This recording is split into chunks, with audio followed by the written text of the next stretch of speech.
Hello and greetings, Demo Team Podcast listeners. Please stay tuned to the end of the episode to hear an important announcement regarding a secret little interview with a secret little band that'll be taking place on the little next episode.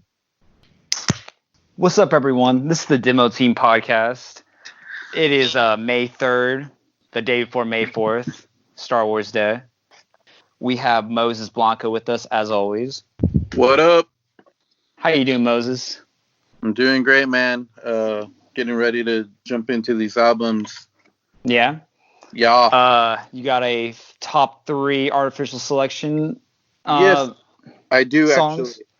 Yeah. So Flash would be number 1 for me. All right. Number 2 would be The Rattler. And number 3, Suspended in Disaster. All right. That's interesting. Very interesting. Decent choices, man. I thought so, All too, right. man. What about you, David? Oof. Okay, so top 3.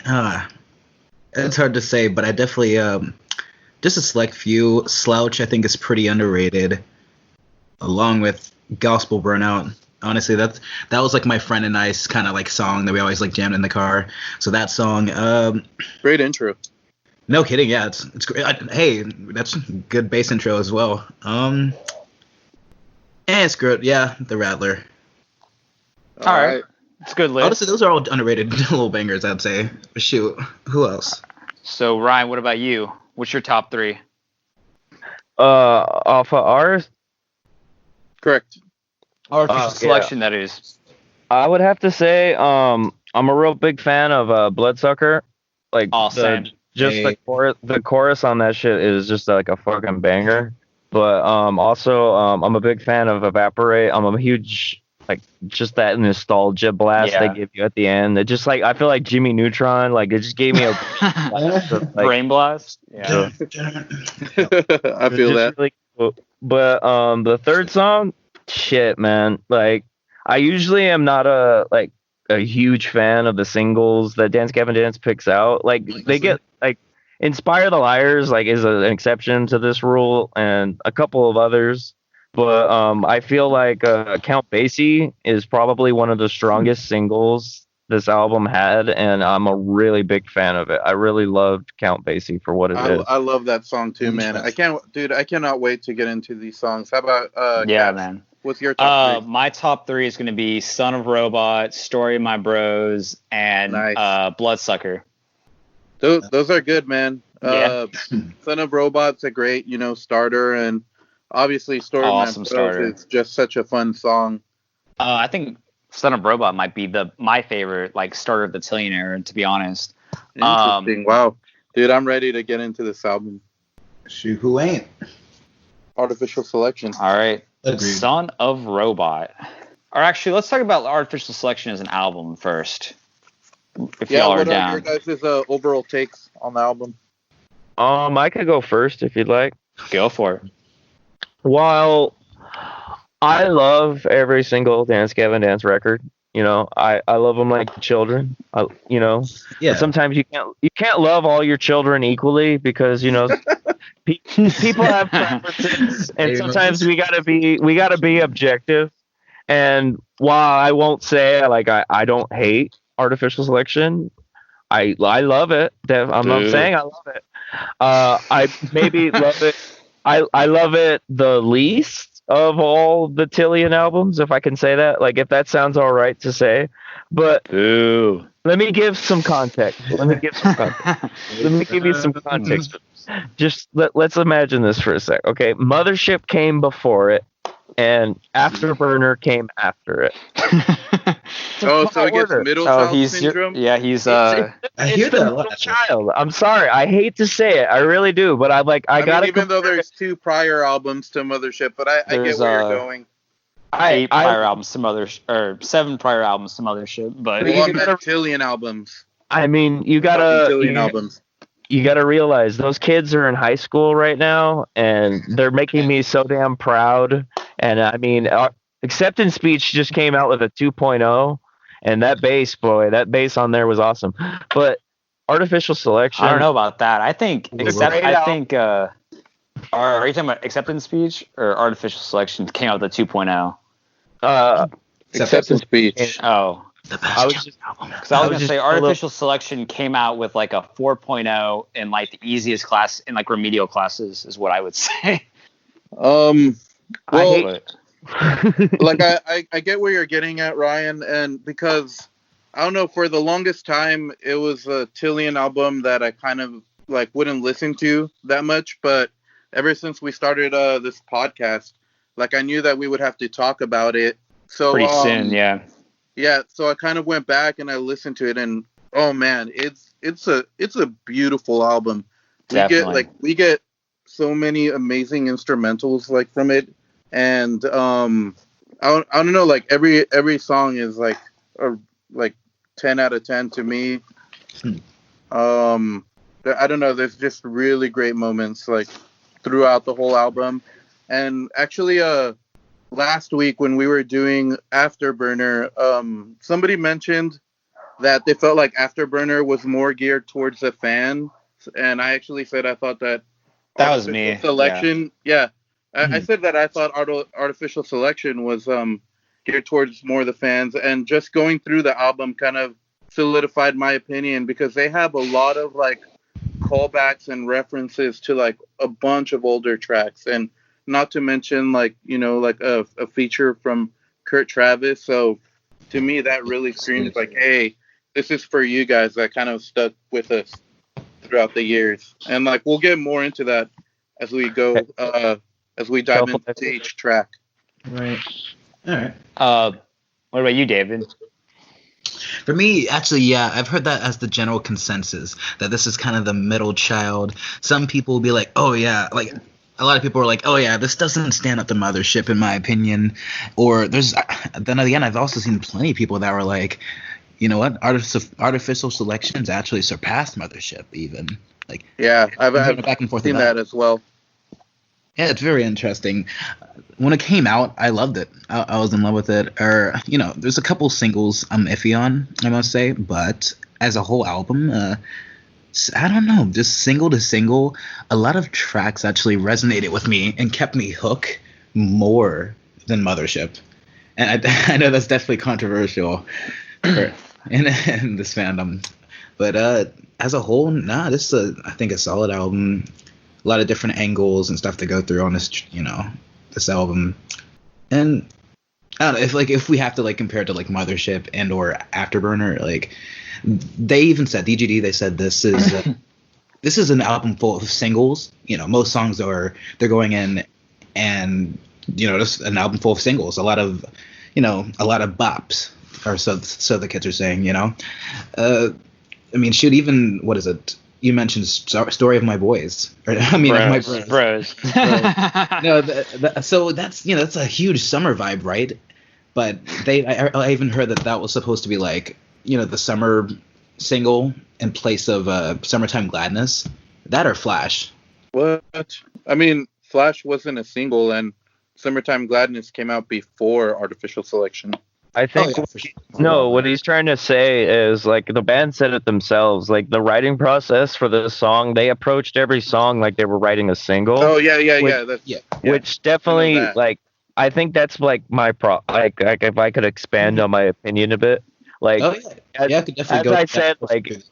I said earlier, like I've been a big fan of like the deep cuts of Dance Gavin Dance, and like their choices for singles sometimes have always kind of puzzled me, and I feel like this was a commercial. Agree with that.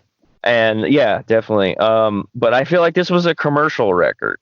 They were trying to expand their audience, and if you look at their success now, I mean, it totally worked. It's a totally successful album. It did what it was supposed to, and it's a smart choice. They made the right choice making that album. And while it's not my favorite, I can respect it and give the devil its due for what it is.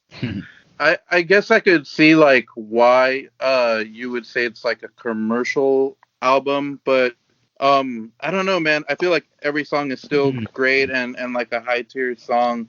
Like it's not commercial in the sense of like I don't know, Fall Out Boy trying to sound like Imagine Dragons. Yeah. You know, like or Definitely, something like that. definitely not, because you would never hear the Rattler on 99.9 KGGI, some shit like that. Is that Rialto Radio? No, that's LA radio. How about you, Cash?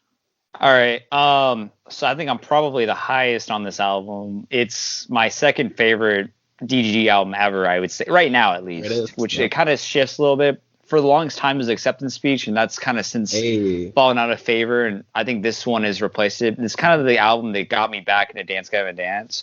Good to hear. So I guess what I'll start out by saying is it's the rock album. It's like their quintessential rock album. We talked about them on the previous shows about going into more poppy stuff, and this is like they're going into more poppy hooks, and this album is more like them doing like their straight up rock hooks and things like that, and they do it really well. They dumbed everything down on it, but of course they keep, that doesn't mean it's like a worse album. I think they were able to dumb it down and keep their artistic integrity for the whole thing. Is that the right word though? Dumb it down. I kind of think it is. Like, I get what they simplified. They simplified everything. I think for it. I think simplified would be a better choice. I mean, I think it's interchangeable. I wouldn't like they did pretty basic like song structure, or not song structure, like chord progressions and things like that. Things that they weren't really doing before. And so, I don't really mind saying dumb it down. But simplifying it in that manner, like it actually allowed like almost more creativity. Exactly. In like different vibes and stuff than maybe you heard in like, Mothership or Acceptance Speech, which like I respect them for that, because when you're not like, noodling around like every song, like what is going to fill up that space? Like how are you going to make this song like an amazing song, Exactly. Like they simplified it, but they did everything really well, like all the other parts and things like that. It created a really nice album, and it's not as experimental as previous albums or Afterburner, but it's still like extremely accessible and easy to listen to. And I think if someone wanted to like get into Dance Gavin Dance, I think this would probably be the album I point them to get into first, because it's pretty. I think it's very accessible as an album. I mean, I hate to say it, and I hate to bring it up, but if I had to agree with somebody, I'd have to agree with Anthony Fantano about preferring Mothership and Afterburner to Artificial Selection. And I hate saying it, and I usually Cash Spicer is the one that has objective things to say about Dance Gavin Dance on our podcast, and I hate to be that guy. I hate to be the bad guy. I'm going to be the good guy today. I'm more mad at you for bringing up Anthony Fantano. I mean, even though we'll get to him later, guys. Let's he'll get his due. Yeah, he's got to wait. Yeah, that's what I'm saying. Like, come on. I mean, we want to get into Artificial Selection, man, but let's dive on in. It's topical. If I could say though, you saying it being more, a lot of people could probably get into it. They definitely have a pop punk kind of vibe on here. What is it, like on songs like Midnight Crusade and Story of My Bros, things like that? Yes, absolutely. Flash has a bit of that. But I also think it's also just like straight rock stuff too. I'm trying to think of what song specifically, but there's Bloodsucker. Like, I mean, I'm sure the example Bloodsucker's pretty as we dive into each song. Yeah. Like Slouch, I think is like a pretty like solid just rock song. I would say that needs more love. But I guess let's get into Son of Robot. Shoot. How about like the starter, man? Who wants to open up this album? How about I guess I'll dive in. Or I'm sorry, somebody else going? I could do it. Go for it, Ryan. Let's let the objective guy go first. Yeah.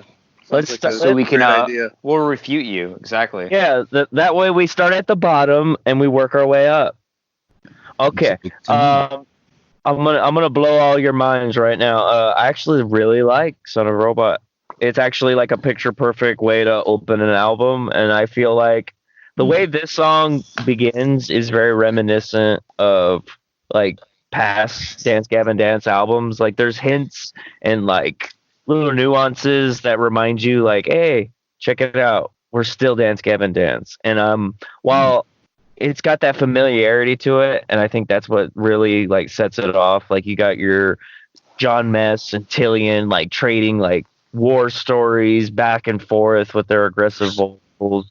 I feel like Matt Mingus is like really hard hitting with his drums. Like there's a fervent, violent passion behind his playing, and just everybody else from Will Swan to Tim, everybody brings their A game to this song, and I feel like it's a great opener.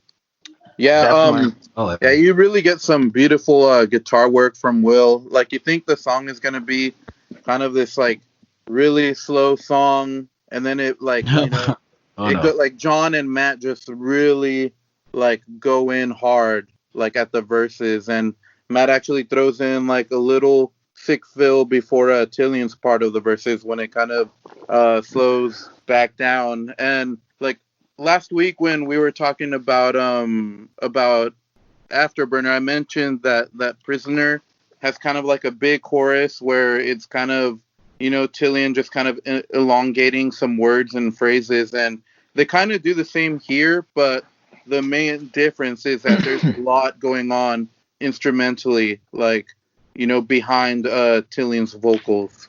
Definitely. And Prisoner, it's a little more simplified, if you will. David, what do you have to say about the song? Son of Robot. Yeah, that intro, absolutely gorgeous. Great. You talking about it reminding me of older stuff. If anything, just the whole vibe, the more tranquility of it, it kind of reminds me of Hot Water on Wool, just a bit, like just like the place they're kind of coming from a bit. And there's something on Mothership. What is it? Exposed, like, that kind of twinkly intro bit. Or what's the song with the flute opening? Because that always reminds me of this Robot. song. Young Robot. Son of Robot, Young Robot. Yeah, they sound. Yeah, I didn't think it's like. I mean, I feel like Hot Water is like a closer, like, vibe to that. But yeah, I definitely see where you're coming from. I would disagree with all of you guys, but go on. Oof. But no, I generally. Moses, the objective guy right now. Mm-hmm. Oh, the objective guy. If anything, yeah, no, I kind of disagree with Ryan and Cash. Good album, a great start. Everybody's giving little good stuff here and there. A strong chorus too, actually. I was like iffy. I was like, I don't know. This sounds like straight off of like the Top 40 radio, like that chorus. I mean, nah. If you like, playing the rock hooks, and I'm just like, they got the rock hooks right on this album. It's a strong hook. It's fun. You'd be singing it at a concert, like it's good stuff. That's very true. I would sing it at the concert. I'd belt that shit out. Honestly, a track like "Betrayed by the Game" is like one of my lesser favorites, but if I'm hearing that in concert, I'll be singing along. Like it just be like that. But no, shoot. What about you, Moses? I already went into it. Cash, what you got? All right, so this is probably my favorite album opener of the Tillian era. It was actually this song, like I was trying to write notes for it, and it was just so cool I couldn't really write notes to it because I just kept getting mesmerized by it. I guess it's kind of has a contrast, I think, to some of those later songs, especially like Midnight Crusade, which comes next. Like it lets you know it's a Dance Gavin Dance album. It kind of feels pretty. It feels more like your common like Tillian era Dance Gavin Dance song. Yeah. I guess to get into the music theory stuff, which this is kind of like a theme that I saw for like a lot of the album, like in the chord structures of things. But something they do that's kind of cool is they kind of switch their chord progression between every line, which I think they definitely do like the more like simplified, do like the more straight up rock thing, but like they kind of do this thing that not every artist does because it's a little more complicated to do, but it sounds really good. Like what sections give off that vibe to you? That's like the verse for sure. Actually, the verse, the verse they switch off the chords, the chord progression each time, I believe, and they do it a lot in other parts of the album. And the band that always reminds me of this is surprisingly, they probably don't even do it that much, but like their biggest songs they do it in is Counting Crows. but there's definitely other bands that do it. But it's like even in an album that's like more simplified, more like straight up rock and more pop punk and things like that, they still kind of spice it up. They spice it up with changing chord structures or chord progressions and every other line. So yeah, I straight up love this song. Honestly, it's made my top 3 for sure. It might be my favorite on the album. And yeah, I would definitely go crazy if I heard this live. If I could say, and actually, that one part specifically where he's like, can't let it go, what hurts you the most? And, and it continues with Baby Don't Go, put on a show, that part. I really like how he kind of bounces along with the drums and that little guitar riff. It's really a really pretty moment. I love that.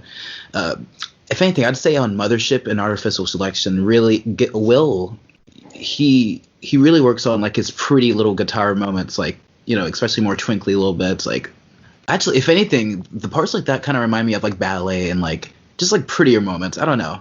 Yeah, I mean, I think the thing is that I think they kind of stand out more on this album, because it's Will kind of, I think, can sometimes stands out more on this album than say Afterburner, because on Afterburner it's 2 lead guitars a lot of the time versus this one there's 1 lead guitar and 1 rhythm guitar. Mm-hmm. Oh yeah, Moses. What I was talking about was when you said I just want to disagree with all of y'all. Like, what did you mean more so for that? Oh, I was just joking, but I don't know. I guess I really don't get a hot water on wool vibe from it. But yeah, I don't really either. Because like another song does kind of give me that vibe. But I mean, like that's the great thing about this podcast. We have like 4 different perspectives, and nobody's wrong. Like, music is subjective, and it's kind of cool to see like how different ways that people kind of connect the dots and what a song brings to them. Mm-hmm. Definitely. Yeah, I just more so meant like, oh, it's cool how they did like a more reserved intro. I get that, yeah. And then, but they also just immediately hit you with like a crazy verse too. The moment that jump scares you. Not even a verse. I guess it's just a breakdown. Kind of. Yeah, nobody is wrong, because my name is Nobody. Are we ready to move on to Midnight Crusade? I just have one more thing to say. Go for it. David, why would you disagree with me? Because I love the song. Like, I was nice to the song. How would you disagree with me? What? I don't at all. You did, though. You're like, I disagree with Moses and Brian. What? If anything, all y'all disagreed against me. I didn't disagree. I like the song. All right, let's move on to Midnight Crusade. All right, fine. All right. Midnight Crusade was the first single, right? I believe. You are correct. Yeah. All right, cool. And like it kind of took me by surprise, because this isn't like the Dance Gavin Dance that I'm used to, but it's a great song. Like, I love it. It's really catchy. You got a guitar feature from Martin Bianchini, who's in Secret Band, and really yeah. Like I said, it's got a different vibe than what you're used to. It's kind of like really fast paced, almost kind of like alternative punk rock. Like I would say it reminds me of like Rise Against or something like that. It's not too heavy, like not too heavy, not too poppy, not not too funky. Like, it's just kind of like kind of punches you, over and over. It's like pretty fast paced. We get an amazing vocal performance from both Tilian and John, like especially that outro. Like, John's just kind of like a madman, and I mean the guitar riff at the chorus and like the emotion from Tilian's voice is like the icing on the cake for me. And like Tim also kind of has a sick bass line at the chorus and bridge, if you're kind of paying attention to like how fast the chorus is, and then like the transition to like the kind of like, I don't know, like almost more mellower bridge, and they kind of let Tim kind of take over like the background. What do you guys have? If anything, I feel like the song's kind of driven by that one little lead guitar riff throughout like most of the verses. It finishes off like that first chorus, and then it kind of leads into the second verse and on. Yeah, definitely a strong pop punk kind of vibe, especially with that drum beat and everything. Just the rhythm, it's it's like go go go. It's kind of It's really got that energy. It makes for a great like live song, you know, to get people Definitely. like amped up. And it's interesting. It's the second song on the album because it does amp you up, but you get Son of Robot, which I think would fit fine on like Mothership, and then you get this song, which basically signals that this isn't going to be they're going to be doing different stuff on this album for sure, and it signals it very early on. Yeah, anything, Ryan? Or Yeah, definitely. I have some stuff. Wait, is my mic on? Yeah, definitely. I would say I'm actually a big fan of Midnight Crusade, and it gave me high hopes for the album. I feel like it's a very good, strong single, and I would actually say, like, while I previously stated that I question the choices for singles, this one I'm 100% behind. I feel like this one definitely is a strong single that's driven by Tillian's vocals, and everybody else is very complimenting instrumentally to both John and Tillian, and I feel like it's a solid, A for a single. all right.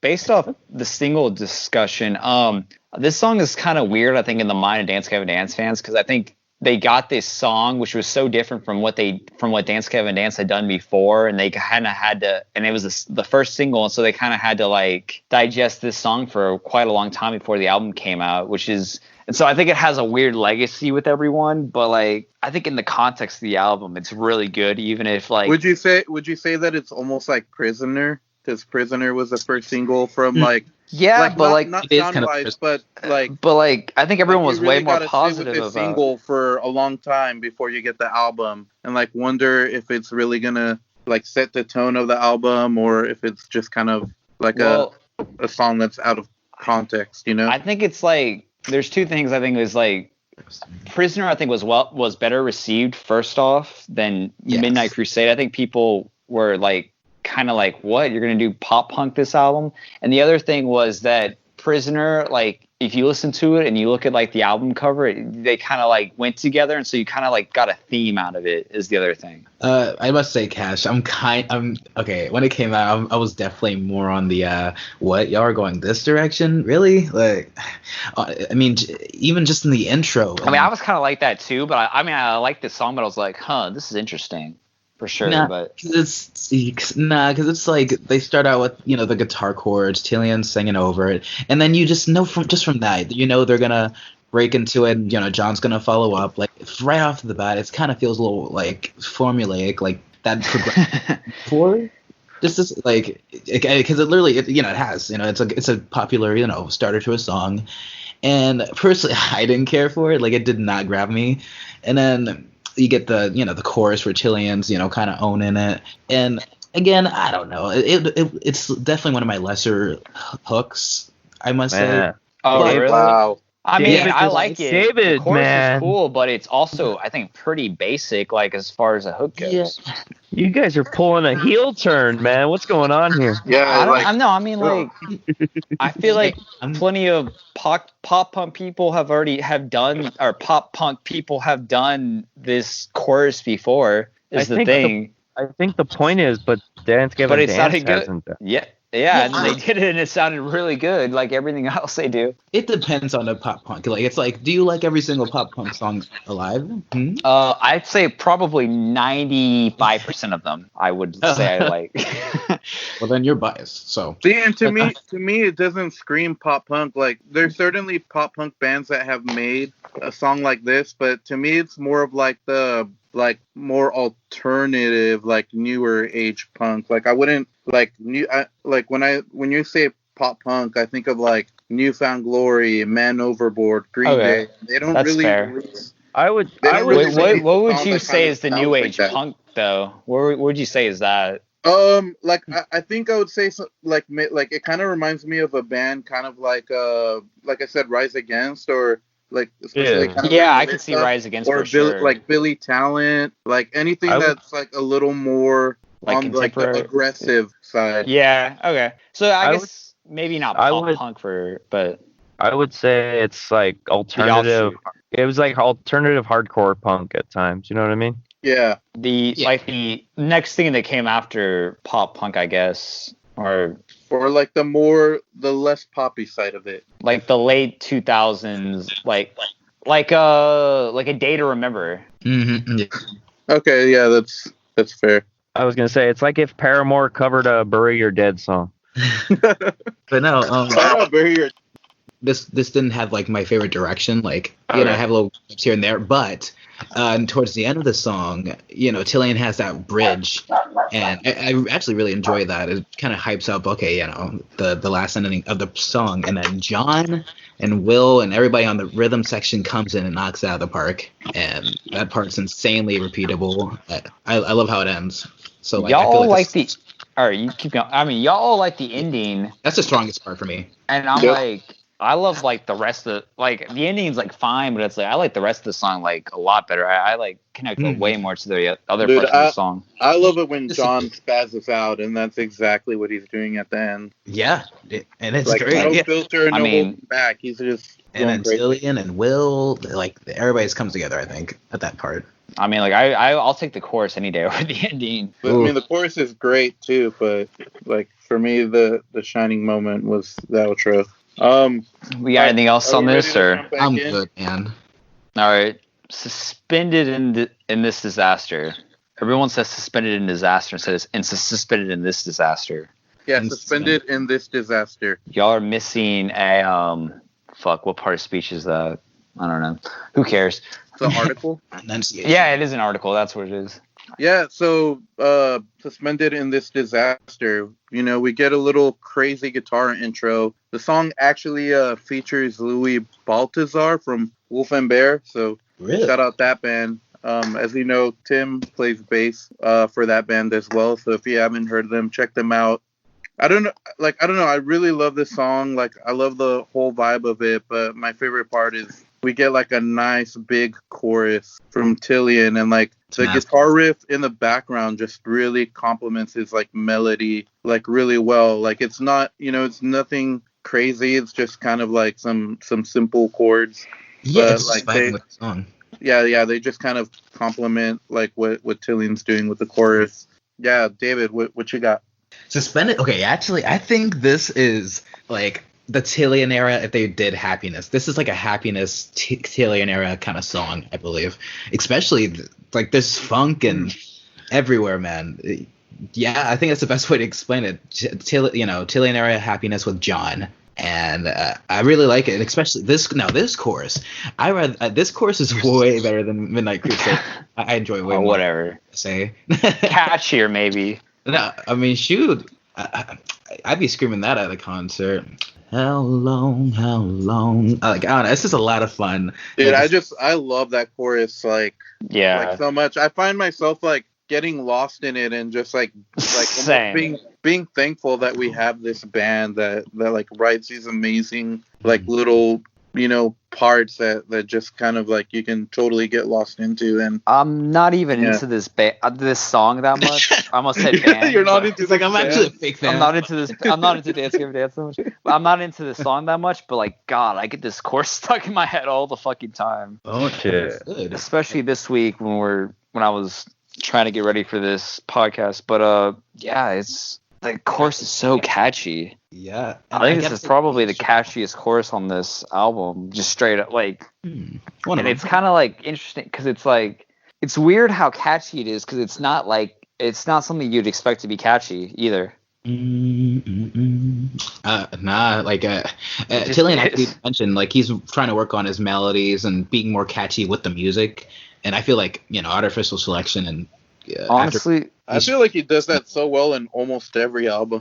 it's like so weird. Like he gets better with it. These- I'd say. they like this band makes like such great like earworms and catchy shit all the time. It's like they could probably have like a great career writing pop songs if they really felt like it. If they wanted to like make a bunch of money. They might be doing it on the side right now. Who knows? But Maybe, they should be. Oh my god, I mean, yes. yeah. Hey, Um, Ryan, what do you have for the song? I'm gonna say I really resonate with something. Let me reel back real second. I'm gonna say that I really like Suspended in This Disaster, and to touch on something David said earlier about the formulaic nature of the band, I feel like this song like in the vein of like Strawberry Swisher or Strawberry Swisher Part 2. I feel like this song is somewhat of a sequel to something new because I feel like they have very similar structures, both in like the melody and something like that. Because it gives me that vibe that they're just similar. And Interesting, because I don't get that vibe, but that's like a song I really like, so I appreciate that. I really enjoy how often you guys are wrong. It's crazy. It's Me crazy. too. I mean, the real objective one. I articulated that like a Nevada boxing commissioner, and I apologize, but I'm a real big fan of this song, and I gotta say, like, hands down, it probably is my favorite song on the album. And while I didn't list it in my top 3 songs, I will say it is probably the strongest song on the album. It was Nah. definitely like, wait, It's did I put it in my top 3? Totally, bro. Oh yeah, it is in my Let's top just say 3. it is. Yeah, no, it is. Sorry. We're professionals here. Well, yeah. I love it. I love Nah, that chorus. I agree. Y'all are completely justified in that. No, like I said, the instrumentals remind me a lot of Happiness, and there's just a lot of fun chords and groovy little licks. It's in the chorus. Yeah, there's a lot of likable elements here. I like this more. What reminds you of Happiness on it?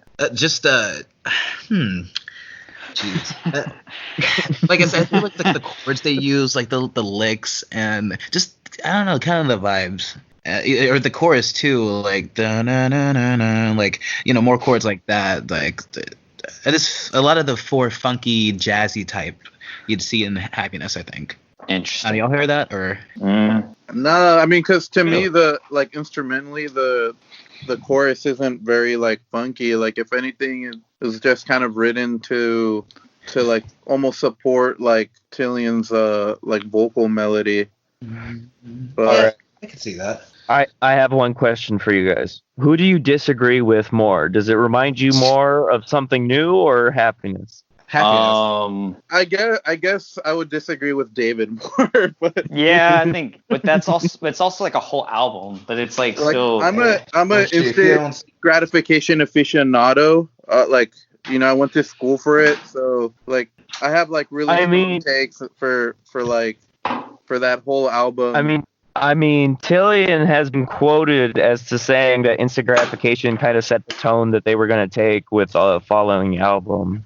Oh, for sure. He claims like that's like definitely, the magnum of this. because you get like stronger, like you get like more like stronger melodies, and I feel like he has like more vocal freedom, and maybe he was holding back a little in Acceptance Speech, but Acceptance, like he said in his interview, like Acceptance Speech, like. Or he said like on instant gratification, he like figured out what he was finally figured out what he was doing like musically versus like Acceptance Speech. He was more like it was more like a continuation of like the Johnny era, I guess is more or the era before. For sure, no, and actually, not only that, I feel like Will and them kind of write more for Tillian on an instant gratification. Yeah, I kind of agree too. Yeah. And I think Tillian gets featured a lot more on instant gratification. Like it became like they figured out what they were going to do with Tillian, and then they made it so Tillian was like kind of the star of the show. Yeah, definitely. They let him breathe his style more freely. Yeah, definitely save those takes for the instant gratification episode. Let's definitely. Well, I don't know. What about that? Did he have anything else to add to this song before we move on to Care? Everybody's favorite new Facebook reaction. All right, so we're gonna talk about Care. Who wants to start with that? I guess I'll start. So Care, it actually features Zachary Guerin, who is in Strawberry Girls, and we all know from being an ex-member of Dance Gavin Dance. So yeah, I mean the song it's a great song, but it really doesn't stand out to me until it gets into the bridge and of course that like epic outro. But yeah, like I said, I just really love the bridge because it kind of picks up like the whole song, and from there, like when it ends, it actually goes back to the original riff, so it gives it kind of like a slow break before going back to the chorus. But yeah, that outro is probably like my favorite outro that the band has ever written. like a cool little touch to it is Ever. the bongos. Yeah. That Matt plays. And Definitely. And all right, you can Well, keep going if you want. yeah, but- yeah. If I could finish my point. So I feel like Tillian just really carries that outro because before we, recorded this or started this episode, I was listening to the instrumental version and like the album version, the album version as well. And like the instrumental feels almost like a completely different song when you get at that outro. Like it has that like rhythm guitar that you hear, but I feel like Tillian's vocals really carries that part and gives it that like kind of epic dancey vibe. And then of course you go into a more heavier part with John. So yeah, like it's one of the song itself wasn't in my top 3, but that outro is my favorite moment of the whole album. Definitely. Yeah, right. Or I don't know, Actually, one- can I ask you something real quick, Moses? Yeah. All right, so like something that I pointed out, I found in the funk part at the end is like they take breaks from the funk part and they'll do like a Tillian, like a build up part. Like that's really cool too. I found. You know what I'm talking about? Yeah, because Like- it does change because it goes from It like changes. Yeah, it's not just a straight funky part. like which they I think go we from that kinda- funky part and like there's even a part that is just a rhythm and then like the lead comes in and then when that part breaks it goes into John's part, which is like a build up to go back into the funky part. Well, which it's like a John and Tillian part, but the build up I think is really cool because it leads you up and then it drops you back where you were before, but it's not like a real drop. It's like it stays in like a really cool section. You know, I don't know how to describe it exactly, but it's like there's a build up within it and it drops you back where you were, Mhm. but it I works know, out try to- so well. No, I really like that layering of, when Tillian goes and then John follows up. I like that layering of heaviness and intensity. And The back and if forth, anything- yeah. Yeah, and that last section, I feel like it's very, I feel like Strawberry's Wake, it sounds a lot like this section a bit too, or it reminds me of it. Yeah. Ryan, what do you have to say about the song? I would have to say, that Care, it kind of fits into what I was saying previously earlier on about being puzzled about the choices for singles on a Dance Gavin Dance record. And I think that's due to the fact that, well, I feel like it's a perfectly fine song. It's a perfectly good Dance Gavin Dance song. I just feel like the ending and the bridge that you mentioned, like the pure brilliance and genius of it, I feel is like a stark contrast to like the beginning and the chorus and all this stuff. And I feel like the wait time and like the build up to all that it feels kind of lopsided. It's uneven to me. And I feel like there's tons of that. I feel like there's tons of that on Artificial Selection. Like there's an uneven mixture. Like if there's certain parts in certain songs that really radiate and stand out in comparison to the rest of the song. And I feel like if they combined all these grander, bigger than life moments on these songs into one song, it would have created a song that just didn't feel like there was filler inside of it. Well, and I hate to say that. Yeah, I get what you're saying, but to me it's kind of funny that you say that because like they actually do the same in Afterburner, and they actually like made it a point to mention that in their AMA, like one thing that they wanted to do on the album is really have like a big intro, or I mean a big outro for every song, and you can see that there's kind of like a big change up in some of the songs, especially at the outro, like Parody Catharsis comes to mind, where they just go from being kind of a poppy song to like being extremely heavy, and then Strawberry's Wake as well, like it kind of goes into like this huge like pop anthem that was like the song itself is pretty poppy, but like they kind of go into like a bigger moment in that outro. So I almost see it as something that like they aim to do a lot, and it's one of the reasons why like I love the band so much, is that sometimes you get like 2 or 3 short songs in one song. But I could see what you mean where I agree, like how they sorry.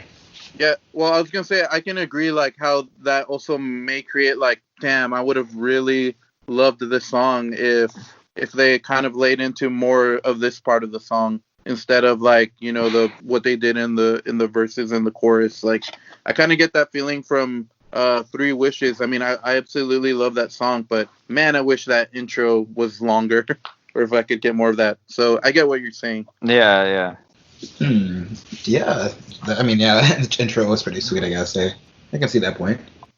So I guess the verses are like fine. Like I don't necessarily love them, but they do that switching between chord progressions on every other line, and they do it pretty well in this song. Chorus is a little bit too whiny for my taste, but I mean it's fine. And but the pre-chorus, I do like the pre-chorus a lot.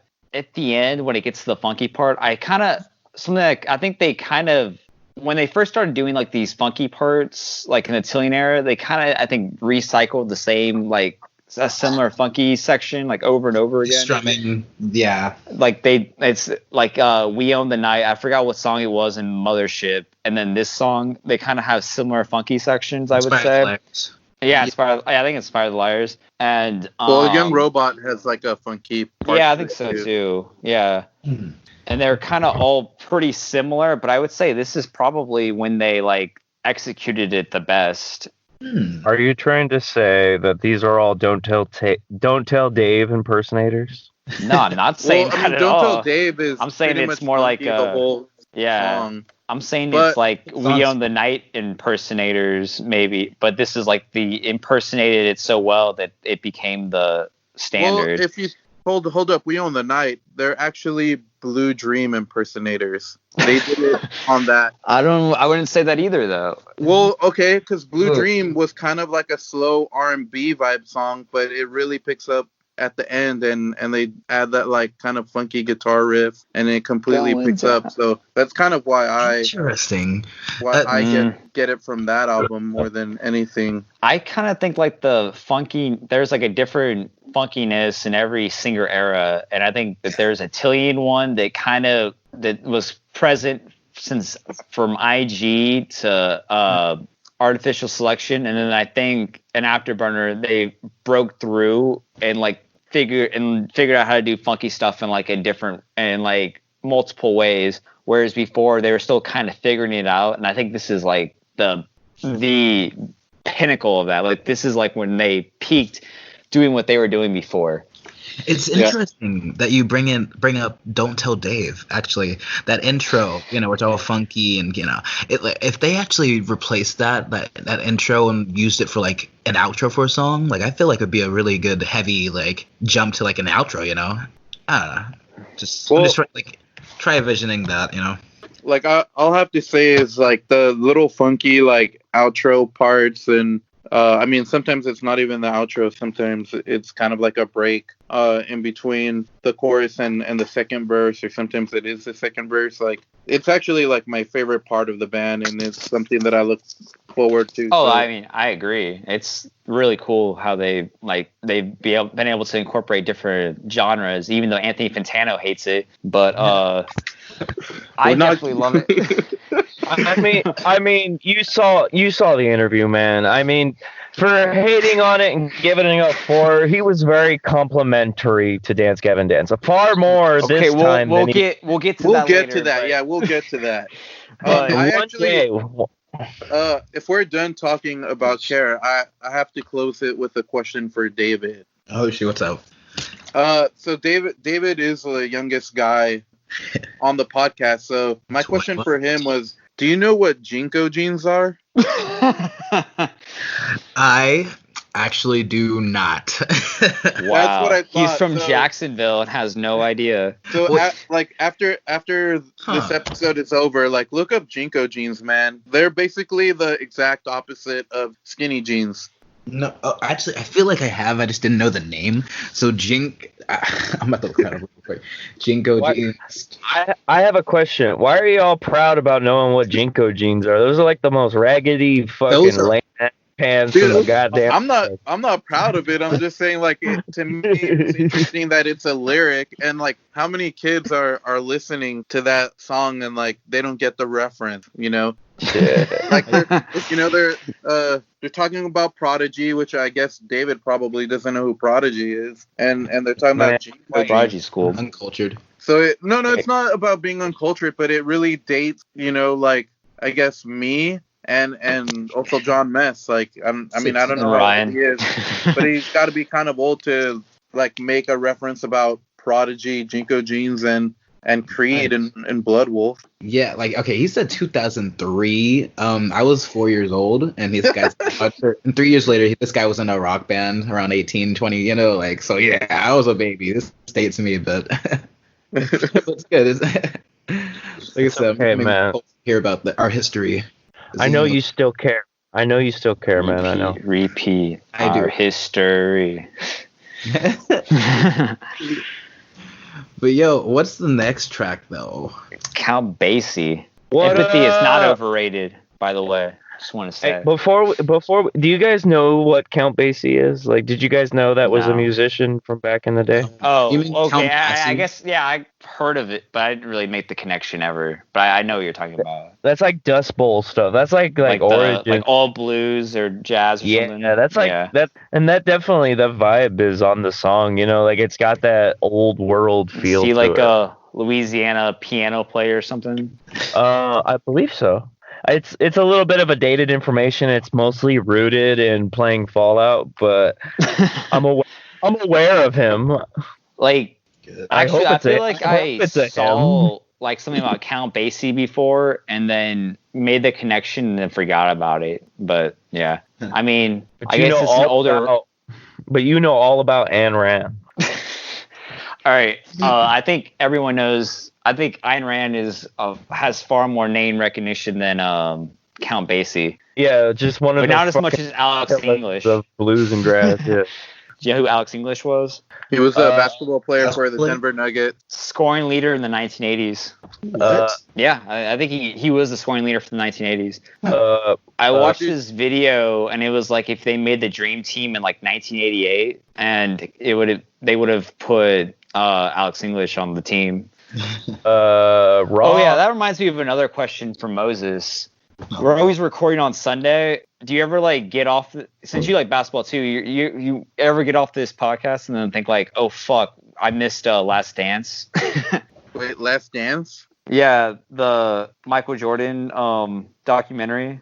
Dude, like I'm a basketball fan, but I have not even watched it yet. I haven't watched it either. Yeah, It's like, I'm kind of like I don't know. I'm just kind of putting it off, I guess. yeah, I'm But like just I gonna stream it some other time.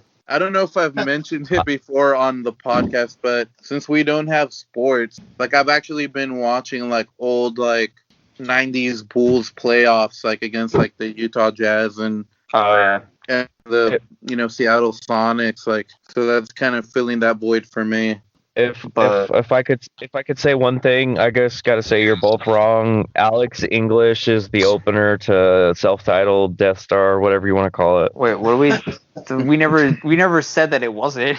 But where did the I mean, name come gotta from? bring not the scoring leader of the 80s. Is that You what you're bring in saying? all these, It's the only. you're Alex bringing all these English. confusing facts. I kind of want to like find out someday, like if Alex is he even alive still? I mean, I don't know if he. I mean, I assume he is. But no one ever hears about him ever. But it's like I kind of want to know like if people are hating him up about Alex English, the song.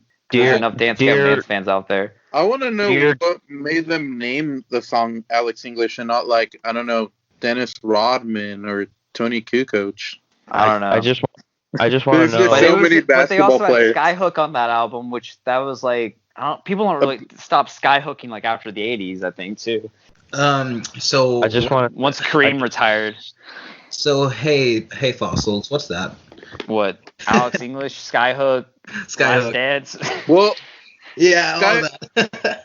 well, they're referring to like a hook shot where you kind of like Oh, just throw it over your head, but from the side. okay. MLB. Yeah, but I've never heard anybody call it a sky hook. Wait, really? Just a hook I always shot. hear people call it a Skyhook. It's Really? what? Yeah. Oh, he landed a In sky- college, I'd suck at basketball, but like I like hit like Skyhook surprisingly well. Dude, And so I've like Gentlemen.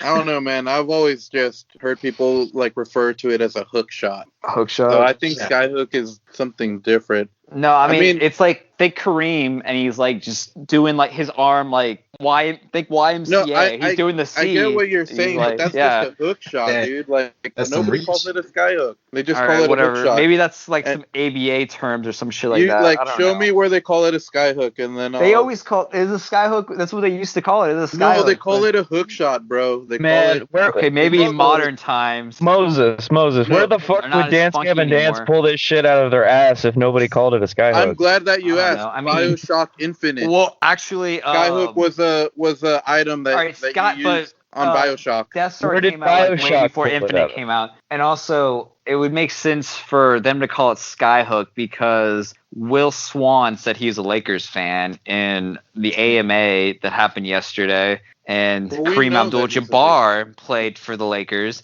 He's hidden Skyhooks. He's famous for hidden Skyhooks. Show me any video where they're like, oh, that's a All right, I don't Excellent fucking know, Skyhook. man. from All from the Kareem Abdul-Jabbar. NBA 'Cause Twitter I'll people are tell probably you, too bro, cool they to say call it a hook shot. Skyhook. Where All is the it? Come at me NBA with I facts, mean- bro. Come at me with facts. Moses, Whatever, man. you're wrong about Drowning Pool. You're wrong about skyhooks. I mean, See, how much Skyhook's a more thing. wrong can Like I enjoy being the one person on the podcast who's never wrong, but like Mm, Oh man. I mean I go and shoot all the skyhooks you want, but Wow. In like 2 months when we finally get to Death Star, we're gonna fight each other over Skype. shit in 2 months when we get to the next song, bro? When we get to Count Basie. oh yeah, weren't we at Count Basie? Yeah. Yeah. We got some takes on that. Empathy is not overrated, by the way. it really Total, is. it, You assholes. We need more empathy in these times. Be more Honestly, empathetic. I could definitely. rant about that. Don't get me started. I like the whole vibe of the song. It's Let's not almost get kind too of like- political, guys. The vibe of the song's almost kind of like atmospheric and spacey. Like I feel like I don't know, like if I'm zoning out and like listening to it, I feel like I'm lost in space or something. And Yeah. When the Like- drums start kicking in and that blast beating. yeah, and you know, like I feel like I say this a lot for Dance Gavin Dance songs, but this song has another amazing outro. Like Oh you know, yeah, it definitely. it's got does. an amazing lead, and again, John kind of goes off the rails. Like he's just you know Amazing. like going nuts, kind of like he did in Midnight Crusade, but in this song it's backed by like some beautiful like backing vocals from Tillian. And Oh, yeah. before that, we actually get a nice little bass solo from Tim, and it kind of brings that whole like vibe together. And like one thing I did notice about the outro, and I don't know, like maybe it's just me, like John screaming almost kind of sounds at like a higher pitch. Like it's kind of muddy Yes. behind Like a Tillian's DBM voice and level everything that's pitch. going on. Yes, it reminds me DBM2. of like DBM2. Yeah. I was like, I had that written down, so I'm glad that you guys Actually, kind of see that as well. Like Yeah. furthering my point that I'm the one with that's always correct. But David, God, David, what you got? You're done being correct. But actually, no, John. He actually kind of his what is it? His direction on it is a little bit more wacky, and yeah, he is screaming a bit more high pitched.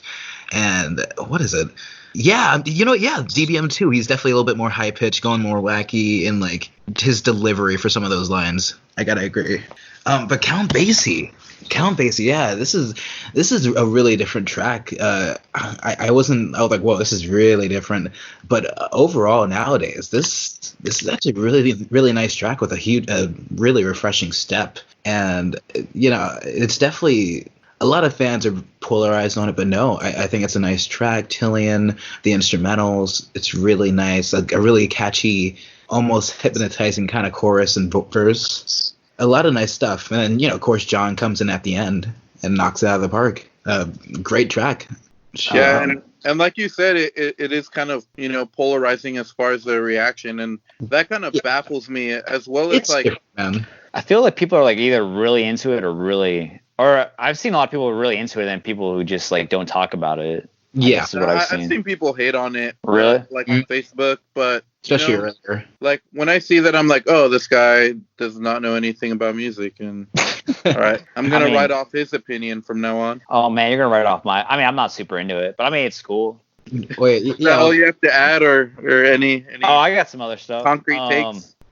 I mean, I'm guessing it's like a breakup song or something, honestly, but it's kind of edgy breakup song. I think Tim sounds really good on this. Like, it's a really good bass part for sure. And so, near the end. And then the other thing is, he says, "Sun comes up, rain comes down." That always reminds me of that Pop's EDM song, "Glad You Came" by The Wanted, who got a really cool cover on Pop Goes Punk by We Came as Romans. But I mean, the original song was kind of cool too for being a pop EDM song. So I actually enjoyed that song as well. Glad You Came. Yeah, even like the original. Like That's cool. I don't shy away from admitting like I like a good pop song. Oh yeah, I love pop music. But There's like, some good stuff. Yeah, and Dance Gavin Dance, that's what I like about them, is that they're able to create good like pop music. Yeah. I mean, they've gotten better about it. I'm not gonna say we'll get into it another day, but Yeah. I hear that. We'll have plenty of time to talk about IG. Hey, what is it? What But about you, no, Ryan? Yeah. Or did you have something to say, David? Or I just wanted to say, like, this song's more led by Tillian, especially, in the verses and choruses. Like, it's really driven by him, but I think he kills it. He a lot of nice melodies, and he sounds great, so I love it. I love how the guitar like really compliments him when he's saying don't get all sentimental about it. Like that little riff that's being played around that like at that part is so Ooh, sick. that's a sexy ass riff. Yeah, I'm Yeah. gonna look that up. It's great. But yeah, Ryan, what's up, man? I feel like the drums on this song are very foreboding, and it creates this ominous feeling that kind of just lingers over the whole song. Yeah. Yeah. And definitely like the vocalists, they work overtime on this song, and I feel everything, it just comes together. And I just wanted to ask you guys, what do you make of that music video for this song? I don't even remember. Yeah, that was. Dude, I zone out when I watch that music video. Like it's kind of a creepy vibe, and I guess that's cool. But Were they talking? Was that the one they were talking about in the AMA? No, they were talking about Blood, or I guess No, it's, was it Blood Wolf? I don't remember. yeah, they were No, talking about. I mean, they brought up Blood Wolf for sure. I mean, But I think- that it's in I the think same they might have vein. brought up both. Yeah, it's in the same vein. It's made by same director. Oh yeah. They actually asked if they're related. I think. Yeah, Oh. it's like And they were Summertime like, Gladness. we gave them complete creative control. You know Yeah, what? definitely. I'm actually thinking about like some stuff that I read on Reddit. It wasn't on the AMA, but How yeah, dare somebody was you. asking if the video was related. But yeah, I don't really care for the video, and I understand that videos can be pretty like expensive to make, but like I kind of wish that we had more like actual videos from Dance Gavin Dance of like where they're in the forefront of it, like playing and stuff. Oh, You mean like on Me and Zoloff when they're literally just jamming out in the woods? Or, Yeah. Like there was I a like curtain. that. Oh yeah, that's probably it. Yeah. Well, See, for a music video, like I'm not too hard to please. I want to see the band playing, really, like like a cool setting. Like I mean, Sure, yeah, I agree completely. like Strawberry's Wake was fine and all. Like it reminded me of Learn to Fly, that video from the Foo Fighters. yeah. I Where remember it's kind of like a silly plane ride, but like I prefer the Prisoner video over that, and We Own the Night, where it's Yeah, just definitely. I like seeing John in the car just screaming. It's like I relate with that. Yeah, that was cool. It's like, yeah, I mean, I like these music videos. I feel like it's an artistic expression that kind of gives you like a look in the mind of Dance Gavin Dance, and considering the lyrics on some of the songs on not just this album but many of them, I feel like it's kind of just like a little glimpse at what kind of artistic expression this band's making. Is it really a look into their mind? Because didn't they just give that person like full artistic control? Well, Yeah, they they- said that on one song. I don't know if they did it on. I think it was everyone. for Count Basie and Blood Yep. Wolf. So But they have to- we're seeing the they have to- portrayal through that guy's Yeah. I think so. lens, yeah, but not so much that's an dance. that's an interpretation that's approved by the band, though. If the band didn't like the video, they could totally scrap it. Yeah. Yeah. I'll get to it later when we go through recent listens, but I was reading about what is it? What was the Crabcore song? The Attack song. Particularly, Yeah, Stick Stickly. Love that song. Well, I was reading about like the them making the music video for it, and they're like they just signed off on it, even though like they were just like whatever, it's fine, and then it became like a huge thing. They didn't know they were gonna become a meme. Exactly. Yeah, they were just like, oh yeah, it's like, and then they were like, I don't know what the girls here for the music video, but like, sure, whatever, we'll do it. Well, I'm sure at the time they but- probably thought it was gonna be a cool video and that they wouldn't have become a meme from it. Well, I mean, yeah, but it was like, I think it was more, well, like I remember them talking about like the girl in the video, and they're like, oh, we didn't really get what that's for. Like they said like they don't remember what the point of it was, but like they still did it anyways and signed off on everything. But I don't know. My whole view on music videos though is kind of like I don't really care that much about them. I just kind of think they're a waste of money at this point. I mean, most of them are Look, bad, to be honest. Like, Yeah, the market's not really there anymore because MTV. Which I mean, it would be cool if MTV came back like where they were playing music videos, but it's like I don't think they ever will. oh no, I totally still enjoy music videos. Like I like seeing like a visual representation of a song, but 100%. Yo, that's why I'm sad that we don't have any Johnny era music videos. Honestly, why? Yeah. Unless you count that one live video, that's kind of Seeking not- Ghost. I don't. Yeah.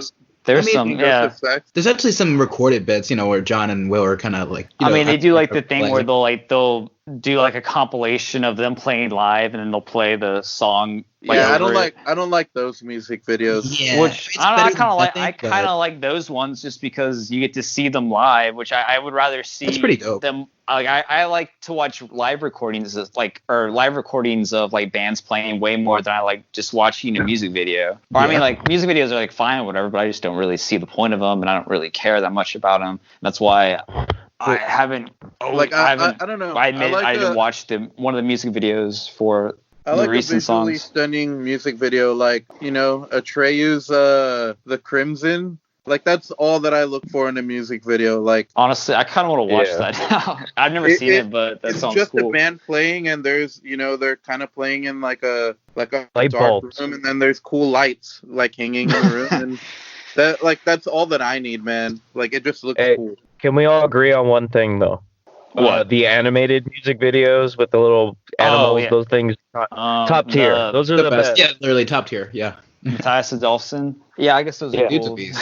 I mean, I like the Death of the Robot one. That was cool. And actually, one of them, the car I used to have before it broke down. I think someone told me that my car was in it, but I don't think it actually was. But it's something that looked like it. But I don't know. That was cool.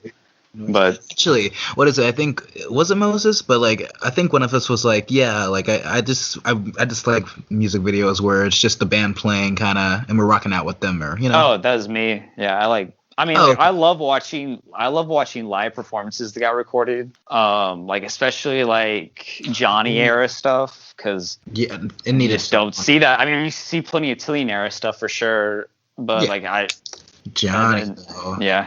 I don't know. Kurt's stuff I think is kind of Kurt wasn't that great live. He got better. He got way better later on. Like one of my favorites is on their 10-year reunion tour, and he does Tree Village, and like the way he hit the repeat part, like the screaming part, like that was ferocious. Oh man, that gets But, me like- every time. And I was like, what? That like I like my jaw dropped when I heard that. I had to repeat it, but Really, it like hurt No, like- my throat because he's like using like the wrong technique. Like, he's like I don't know. destroying his vocal cords with that.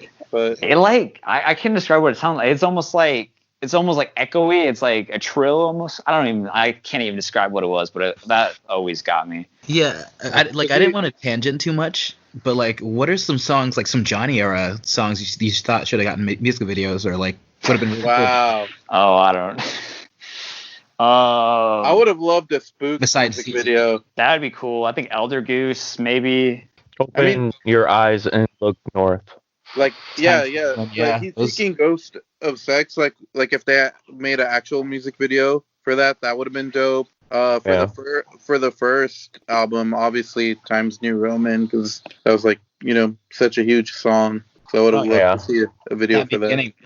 Yeah. Open Your Eyes and Look North would be cool because like the build up to it, but It's definitely a deeper. Backwards Pumpkin maybe. Yeah. Backwards Pumpkin would be great. Yeah, I feel like Honestly, the a lot guys- of Wizard songs I think would make good music videos. Definitely. All right. So for our next topic, I would like to start out by saying that Anthony Fantano is a ballsack. Wow. Wow. Excellent transition. He just hates on Dance Gavin Dance to get clicks. Anyone disagree? No, because he Moses? does no, and I don't really care for his reviews, but he does.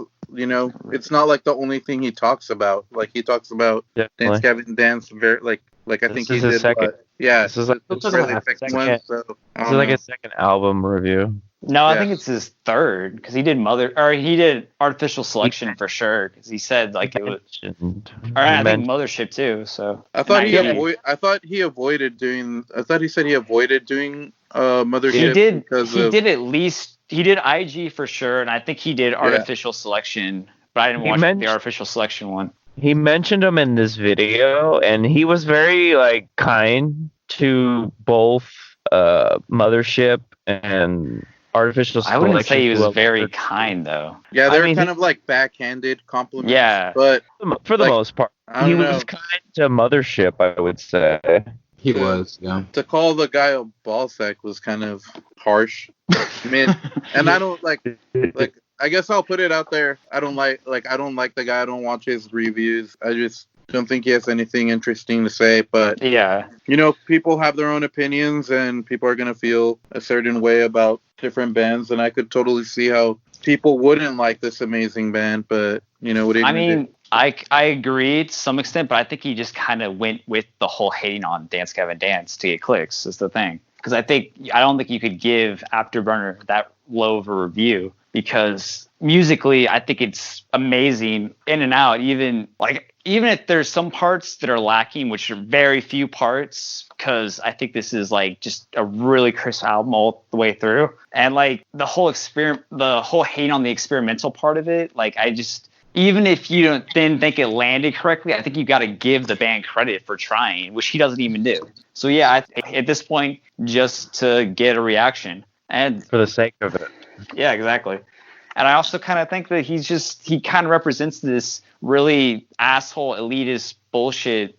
I think me and David are going to have a slightly contrast opinion because while I'm not in favor of this review for the most part, looking at the comments and people talking about it beforehand, I thought it was going to be a complete drag of the band like Instant Gratification was. Honestly, I mean, I will say he came at.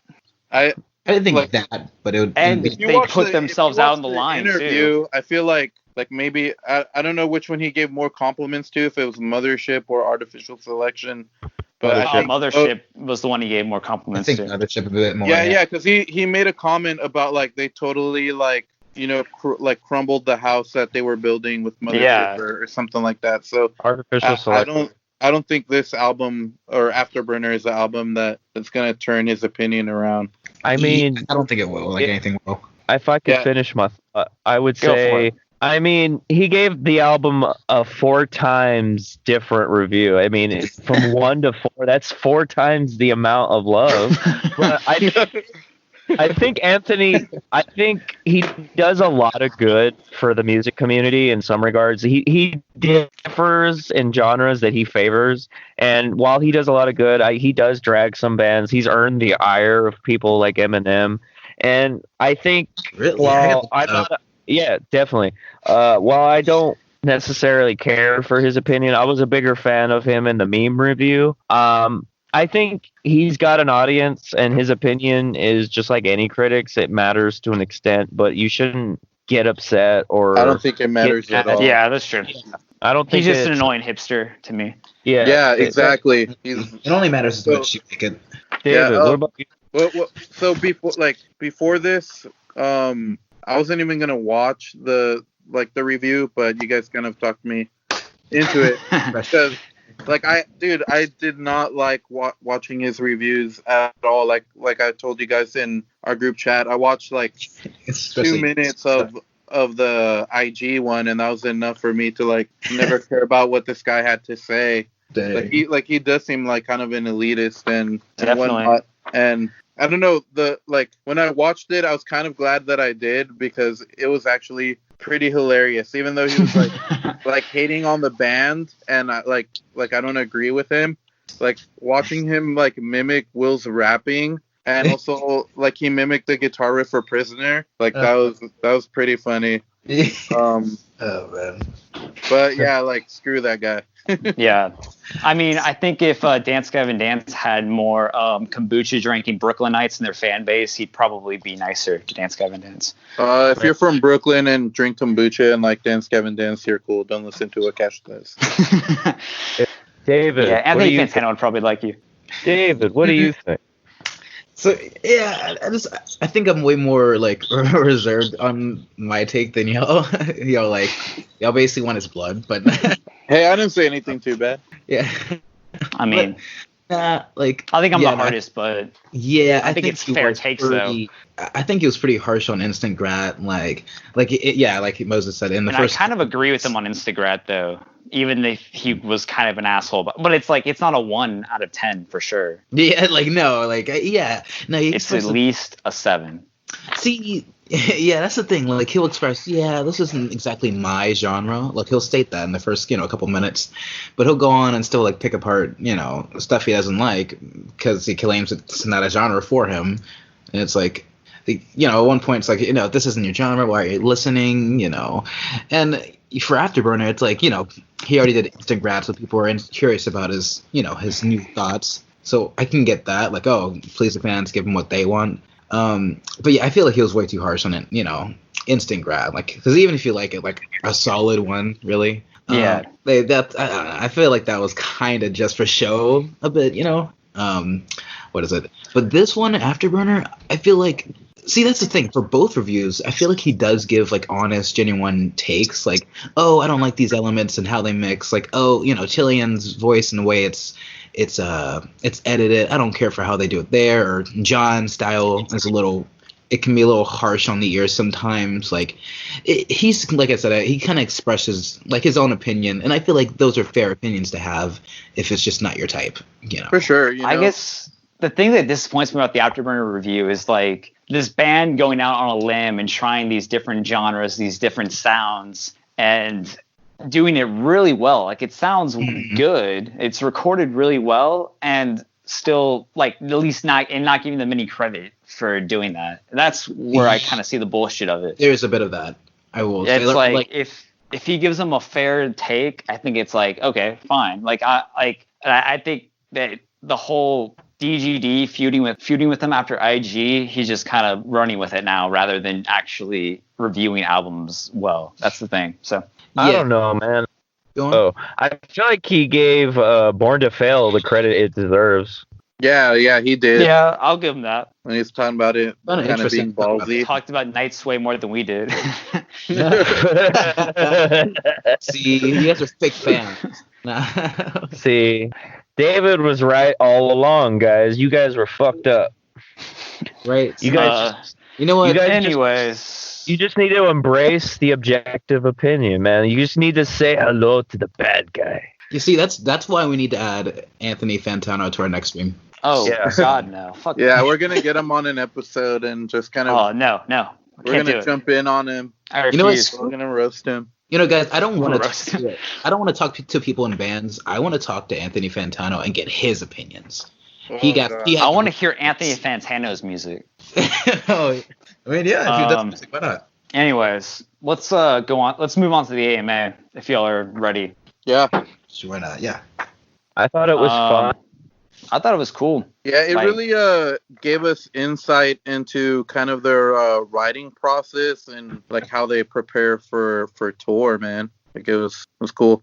Oh, how they grind, 4 or 5 days out of the week. Yeah. Even months in man. advance. Are you not grinding 4 or 5 days out of the week for this podcast? If I could just point playing. out some of the little nuggets I wrote down about the AMA. Go for it. Oh, yes. All right, so like within like Dance Gavin Dance like social media groups, whether it's like Reddit or Facebook group, like we all know that there was a supposed like Trippie Redd collab that was supposed to happen. Like Trippie Redd first dropped that knowledge on us when he did a Cuff Boys interview, and he was talking to Cuff Mom.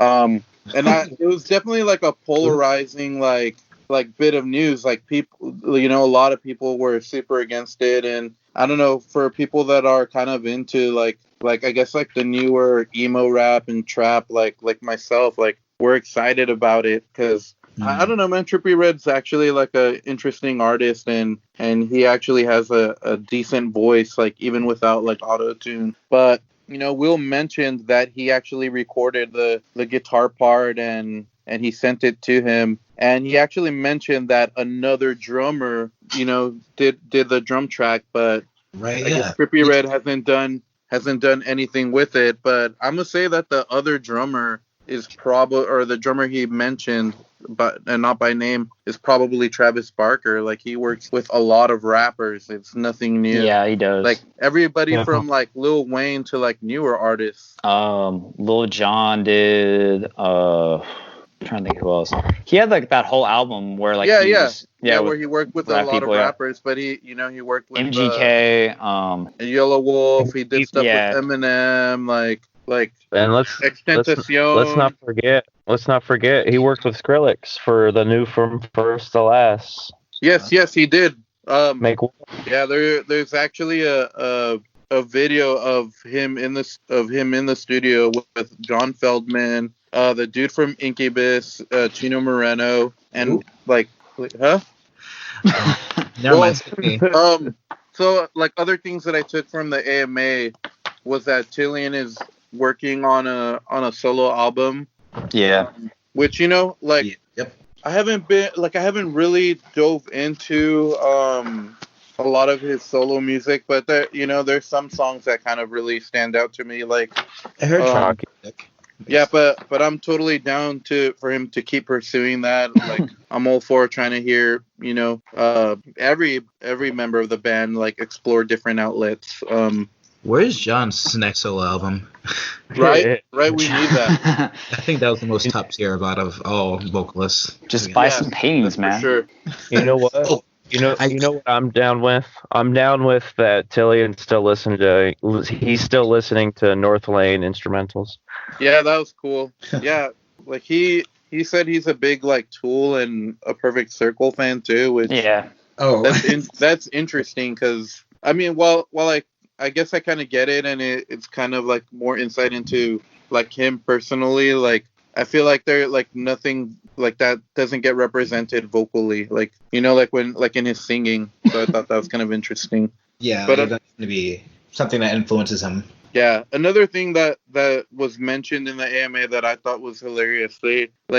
Somebody asked the band what their favorite Swisher was, and like every like they're like grape and peach. Pineapple, or yeah, peach, yeah. Yeah, peach, and nobody said strawberry. But then they're like, oh wait, Well, only they're two probably- people answered. Yeah. Yeah, and then they're like, oh wait, they're probably talking about the song, and they all mentioned. They all said that Wake. Strawberries Wake. Yeah. Yeah. Interesting, yeah. Yeah. Another Recency bias. Yeah, another thing from the AMA is that they said that Say Hi was originally 5 minutes long. Yo, no way. Yeah, it would have been really interesting to like hear it, as kind of a long song. I wish it was, honestly. Unlimited potential. No, actually, I found my thoughts though. So I'm guessing, was it that "Into the Sunset" was the song that Trippie Redd was going to be on, or it? No. They different were song. He wrote a guitar part for a Trippie Redd song. Oh, like- for his song. Yeah, for his project. Oh, okay. I thought you meant like there's another song, but they just kind of threw it out and did Into the Sunset. Nah. Okay. Anything else? Yeah. I mean, I got a bunch of stuff. So if you guys ever want to like cut in and add some of the stuff that you guys got from it, go for it. But do you want to go, Ryan, or should I go? Go for it, Cash. I guess the big thing is like I feel like every time I see them in a video, like as a group together, they're just, it always makes me like them more versus like seeing what people say about them or seeing like them like a Red MMA or AMA. It doesn't like Capture their quite portray them personality. correctly. Like Yeah. I feel like they come across really well in videos. And yeah, they're really chill. Nice. yeah, they're really super down to earth, and it's like something that kind of tied me back to like Lyrics Live from Afterburner is like they were asking them about what writers they like for like their music, and they're like, "Fuck that!" It's like we just do our thing. Dude, yeah, I actually wrote that down because Yeah, somebody the asked fuck like, Bukowski or whatever. Or, yeah. Well, yeah. So somebody asked like what literary devices they use, and or like the poets and the writers. Yeah. yeah. Well, yeah, that and also like what literary devices they use, and like I think that's kind of like a perspective thing. Like there's so many people, and I see it on Reddit. Like they ask like, "Yo, what is John talking about in this song?" like you know, I think people try to take the lyrics too literal, and Yeah. you know, like they kind of made it known, like, dude, we just write. Yeah. You know, like it's all like in fun and stuff, and Lyrics Live, man. It makes them more. It also makes them seem way more down to earth, and it's also like when they're asking them about their future, and they're like, I don't know, we're gonna do this or that, and we technically have to make 2 more albums or whatever, but it's like they're really talented musicians, but they're just like chilling out. They're like people. yeah. Like we kind of idolize them so much, we kind of don't really take away the fact that they're pretty similar to all of us. Yeah. Going back to the lyrics, to me it's just so funny that like there's people out there like really trying like to decode the lyrics and Yeah. trying to like take it too literally, like oh, I wonder like he's using like this literary device and like this and that, and like it's funny because it was kind of a popular thing in like post-hardcore. Like I think the biggest example of that is Boys Night Out, their first album, which Make Yourself Sick. Like their vocalist Connor is like you would think he's like a writing major because of all the different literary devices he's using like on the lyrics. But I mean, you like could now- also say the same for Chiodos, because their first 2 albums are heavily inspired by Shakespeare and Yeah, they are. Bukowski. Yeah. yeah, What are y'all but like talking to be inspired by writers is one thing, but to actually put in like the work to like use, you know, like Definitely. literary devices like foreshadowing and onomatopoeias and irony. No, They that's probably use like- onomatopoeias, but like literally, like there's actually like sentences from the literary works inside those first 2 and Chiodos Shadows, albums. yeah. Yeah, they're no, like I get direct- that. I get that, but see, that's more of like quoting, not like Yeah. using Yeah, your own skill set to I mean, write literary devices and put them into lyric. I guess it's a literary device.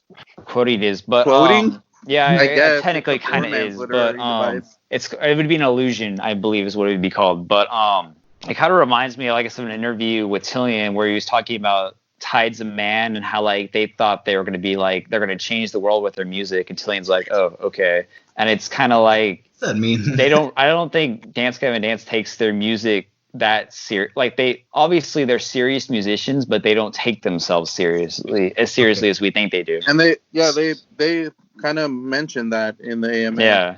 Yeah, I Which mean, is I cool. think they write stuff that like changes the game, but they're not like setting out to change the world. Like, Exactly. I don't get what that even means. And I mean, I think, and like, I guess I kind of remember like when I was like in high school, like trying to write music that had meaning and stuff like that. And it's like kind of stupid and futile sometimes, it seems like. I feel like it's personification, expression, and all that good stuff. Yeah. I don't Well, I mean, know like, why, not- but not it like kind of rubs literary me the wrong way references when or there's literary- bands that like hey, we're gonna change the world with our music. Like Yeah, it's like taking like trying to yourself be that bigger than- seriously. then Yeah. like I don't know, Like I think I would have liked like, Angels and Airwaves a little bit more if Tom DeLonge didn't have that mindset. Yeah. Like in approaching music. Like this podcast, we can't take ourselves I don't want to take ourselves too seriously on here. Definitely don't take anything we say too seriously. Exactly. Yeah. Especially about Anthony Fantana. So going back to the AMA, one thing that they said that like really caught my attention was that Tillian said there's more B-sides than we think there is. Which I'm like, oh my god. Like I would love to hear some of that. Well, yeah, and like when they said that, they actually Tim actually mentioned that like a lot of the B-sides for DBM2 they recycled parts of that and they reused them. I don't remember. Do you remember what song they mentioned? Wait. So that solidifies my point that DBM2 is like their best album because even the B-sides get used to make. They got the very best of everything. Yeah. So they had a song called the Funk Song, and they reused that's what part of that to make Young Robot, and I'm sure you can guess which part that was. The flute, obviously. Oh yeah, because Johnny played flute. Y'all didn't know that, but Johnny was that none of the guys in the band wrote.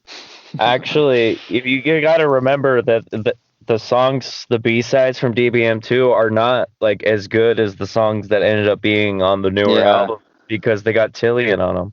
And John Mess's vocals are more premier, bro. They're more developed. They're more. I like it when I liked how high his screaming voice was though on DBM2. Yeah, I don't want to get into that conversation because we're mainly talking about the music, and if they're talking still about pulling, the music, man. If they're still pulling some of the instrumentals from that album, then you know that album was gold, and everybody who all the haters, man, y'all don't know what you're talking about. Especially Will, since he wrote that himself. I mean, that was my favorite guitar stuff for sure, so it makes sense for them to recycle it. Yeah, I think it's the best guitar stuff. Oh yeah, 2 lead guitars. Mm-hmm. Like Will wrote both parts, was playing both parts and wrote both parts. So yeah, David. Like I think Will writes some of his best stuff when he's accompanied by like someone like Zachary Guerin or Martin. Like I think I those agree, two, but when he's paired with those two, I think he writes some of his best stuff specifically. I think when he's all by himself, I think he writes some really great stuff too, though, because I think there was a lot of like him by himself on a Afterburner. I mean, I guess maybe it was Andrew Wells playing it, but I don't know. I get like the vibe that like he wrote a lot of the like most of the good or on the stuff where he didn't have features on guitar. I get the vibe that he wrote a lot of the guitar parts. Well, if there's no featured person, then he wrote it all. Yeah. Well, does Andrew Wells write parts or does he just play? No, he just tours with them. Okay. If he's not specifically featured on guitar in a song, he did not write or record. I'm gonna Evaporate, like, or is that just vocal? What's up? Did he help on Evaporate, or was that all vocal? No, he played on. He actually helped write guitar parts for Evaporate as well. Yeah, I could hear that. I just want to say that you guys didn't mention Sean O'Sullivan, and I'm really offended. Oh, I love Sean O'Sullivan. He works in a hospital in San Francisco now. He's such a nice man. Yeah. You say he's in what? Have y'all watched the video where was it Vlad TV where Johnny comes back to the first time they played when they reunited with Johnny? And I think Sean's playing guitar for them. And they had to call I guess in the interview afterwards they said they had to call him at the last minute to come down and play for the show with them. When? It's a really cool show, even though Johnny is drunk and forgets his lyrics. Was that the one where he got kicked out? No, I don't think he didn't get kicked out, but like he's obviously drunk the whole time. He forgets his lyrics, but they have Sean O'Sullivan's playing, and he and in the interview afterwards, they talk about how like they had to get Sean, who was like working in a hospital at the time, they had to bring him in from San Francisco to play. Wow. Huh. Yeah. And shoot, dude came through. And I think he might have done some stuff for them. He might have done a little bit of playing for them in tour after the album came out, but I'm not totally sure. He was supposed to play on DBM2, but he dropped out of the band before that. Yeah. If Really? I could shout I thought that was all original players. No, he was supposed to, but he dropped out. I think he gets some credits though on the album, but Yeah, He- that's what I thought. He did he might have not, written stuff. not in DBM2. He didn't That's get credit for anything. No, that's all Will. Well, I know Yeah, Will later made, we'll set Will that. recorded everything, but I think he got like some writing credits though. Yeah. I don't think I so. don't know. Okay, But fair enough. I mean, it is all Will though. That's weird. Yeah. since we're talking about Sean, though, let's shout out his the other project he did was Consider the Thief, which was also monumentally awesome. I'll have to check that out. I've not heard of that. You should check it out. It's super cool. It's like Muse meets like Of Machines without the screaming. The machines. What was it called again? One more time. Music is cool. Consider the Thief. Consider the Thief. Oh, cool. Put it on the playlist. Yeah, they got- Yeah. They I have don't an EP and a full album. Do we have anything else for the AMA or? Yeah. So, actually, no. That's No? all that I got. That's Alright. cool. I think I we guess we're spent in- enough. We're gonna do our recent listens now. Cool. Oh, wait. One thing is that All right. Tillian, I mean, it's just a short little comment, is that Tillian said he does not like performing Times New Roman. 'Cause Oh of yeah. how- Well, he said he liked to listen But to why? it. Yeah. He said he likes to listen to it, but he doesn't like performing it. And they said that it'll be a while before they play Pussy Vultures too. Yeah. Wait, I was actually gonna post today if the reason they didn't play Pussy Vultures because they made him sad or something along those lines. Because that's understandable because it does make you very sad. I can see. Okay, I can get the Times New Roman thing because the Johnny era is a different style, and like he has to kind of use his lower range a bit. Well, that's not the reason why. He said it's the middle part. It's so long in the middle. Yeah, it kind of It like is. the song It does drags kinda on. drag out. It does. Which I I agree. I feel like the early Johnny era that's kind of like how a lot of the songs were. They kind of dragged out sometimes. There are definitely moments like that, like even Yeah. on Purple Rain. Or Purple- no, yeah. I mean I'm talking about like DBM1 and Wizero. Like they kind of just would drag out. Oh, they have his segments. Yeah, Yeah, I get it. not Rain's DBM2. amazing. Don't you talk about DBM2 that way. Yeah. Yeah, that's perfect. It's Yeah, you're all wrong, so that's okay. Says the guy I was that- willing to I don't admit know you were what- perfect. What was your opinion that I disagreed with something new and suspended in this disaster? Yeah, but that doesn't matter. something new in happiness. Like Yeah. Definitely no Something- on that one. Something new and suspended in this disaster are structured the same. I'm gonna If you listen. disagree- I'm gonna listen. Okay, I'm gonna listen to both songs and I'll come back to you And later it's today. okay- It's okay to admit I'm right. Okay, you don't have No, to. no, yeah. If You you're don't have right, to- I'll correct myself. yeah, I've never Yeah. heard that though, so I'll have to check that out myself. But remember, you got to remember the question was who do you disagree with more? Oh. That it sounds like happiness or it sounds Oh, like I for sure disagree Yeah. with David more. I mean, it's No, probably I it's probably disagree. something new, just because it's like they're both Tillian songs and closer to being written together. I'm just But saying. I don't know. I'd have to Tillian has been- re-listen to everything to really say. the formula is there, bro. Okay, Um, sure. Let's take Oh it. yeah, What have you guys been listening to lately, though? Who wants to go first? Cash, you want to go first? Oh, you want me to go first this time? All right, Yeah, you never go first. that's true. I never go first. I always go last. For the effect. First to last. From All last to right. first. I did not listen to them this week, but I wish I did. The first band was Seas in the Sky. Listening to a lot of them early in the week. Oh. Then Fat for Lashes, which I guess was pretty popular, I guess, in like 2010, 11, 12. See in the Sky, yo, yeah. Yeah, Seas in the Sky is cool. They're in my playlist too, man. Yeah.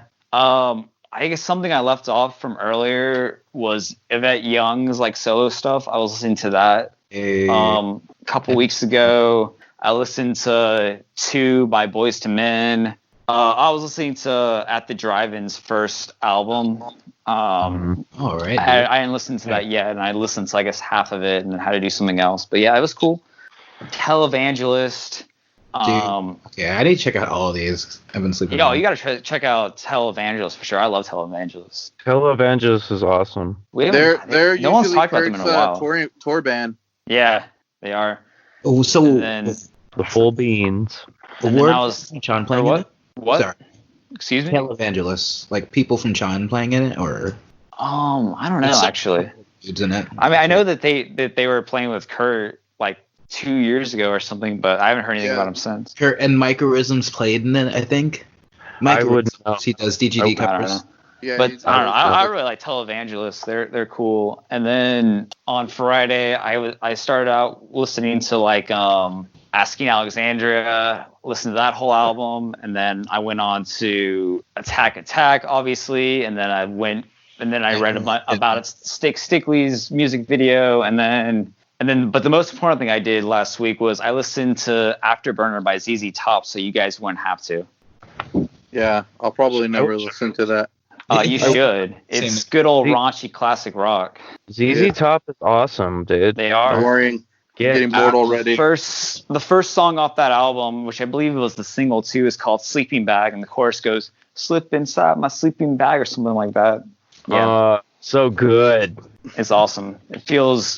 It's like really 80s while also really classic rock. It's awesome. Y'all should all listen to it. I don't know if I'm wide enough. Afterburner, but that's The up for y'all to lyrics. decide. The lyrics, man, they're all so good. Oh, definitely. Oh, and the song names are kind of hilarious too. It's like Planet of Woman, Morning Woods, or something like that. Waking up and Shit, bro. Full boomer shit. Yeah, Full exactly. Ugh. Shout out to Man. boomers. it was really good working out music. Okay. Most- alright. Yeah. Moses, aren't you 35? Doesn't that qualify you to be a boomer? I think boomer's more of a state of mind, and I mean I'm not 35 yet, but I definitely don't have that boomer state of mind. Yeah, I don't identify as a boomer myself. I must say. Well, you're That's not good. old enough to be. I mean, but then again, like I said, it's a state of That's a mind. state of mind, yeah. Well, like I don't know if I could go into what I've I feel like people think I'm a boomer, but after what I've said on here, but whatever. I think we're all technically millennials, so. I mean, yeah, for You're sure. Gen- if you're listening Gen to Z, ZZ David. Top. Me? You're Gen Z, David, Huh. and I'm like barely a millennial. Z, I thought Z was older. No, not Gen X is older, which that's It's not probably the- what Moses is. Yeah, I think me and Ryan are Gen X for sure. I No. think Ryan's a millennial and you're a Gen X. I'm I a thought me and Ryan were Maybe the not. same Nah, age. y'all actually millennials like started back in the 70s technically, but it's like weird. I thought There's millennials like like zennials. mid I don't know. 30s. This is like such a long and stupid conversation to have about when the generation breakoffs are, so I don't really want to get back. Yeah, let's to go it. back to what Yes. we've been listening to. Yeah. Far more So- interesting. Yeah, sure. Who wants to go So- next? I'll go next. Okay. Nova Charisma came out with Exposition 3, and oof, have you guys listened to that? Yes. I I need to get finish around this to one. it. Yeah. But I Dude, did- I love- it's like their I think their best songs yet. Like there's 3 songs, and it's like like I said, it's the third installment of their little exposition that they're doing. And like Yeah. I don't know, man. Hurt the Worst is probably my favorite song on there. It's got like this cool I don't know. I guess it's like more of a poppy vibe than what I'm used to hearing from them. But Really? yeah, 'Cause like I checked out the first song. what's up? Like I checked out the first song and I thought it kind of had a poppy vibe, or That's what everyone's doing now. Dance well, Gavin Dance led them that way. I think Yeah. they're kind of refining their sound a little bit more. Like I feel like each release was better than the last, and I hope they keep doing this project because I've liked everything that I've heard so far. What else have I been listening to? I listened to like the new Drake album, which hey, you too, man. like I like it. I don't like the track, like the way they did the track listing, because I feel like the first 6 songs like are really kind of slow, like low energy songs, and then they like you have to go to like track 6 or 7 until he hits you with something like more high energy. Interesting choice, yeah. But I mean I liked it. I think he kind of went back to what he was doing, and nothing was the same. But also like there was still a lot of stuff that he did in like whatever the last album he did was. There's maybe a couple songs that I'll keep rotating, but for the most part of it, like it's Drake. Like The last album was Scorpion, right? yeah, All right. which that album was like so long, and like it actually Yeah, made it was me like a think, double, right? yeah, like it made me think like I appreciate what Nova Charisma did, because it's they're like giving you like 3 or 4 songs at a time, and I kind of like that more than having like a super long album, because I don't know, I think there's less pressure and less filler. Like you can work on stuff and kind of refine it, and it's like, and it's easier to digest too as a listener. Well, I mean, I think there's a whole formula with Drake though, is the thing. Like it's supposed to go through the system really quickly, but then it's supposed to make you feel nostalgic at the same time, like almost like immediately, which is really interesting the way the way they write music for him. I mean the way they write music for him. They're like, yes, he has a lot of ghost writers and stuff, but he also writes a lot of stuff himself, and it's actually pretty easy to tell, like, because like the stuff that he does write himself, like, is kind of like more filler to me. Yeah. So I've also been listening to Pulses. They released like a new album this year. I think they released it in March, but I finally got around to listening to it, and it's fun. Like I don't know if you haven't heard of them. If you're more into like, I guess like the happiness, like more kind of like funky, like almost like party vibe songs from Dance Gavin Dance, you're definitely gonna like Pulses. I like that. What's up? What's up? What project is that? They're called Pulses. Nice. Yeah, they have 2 albums and like a couple of like I think an EP and like a remix album.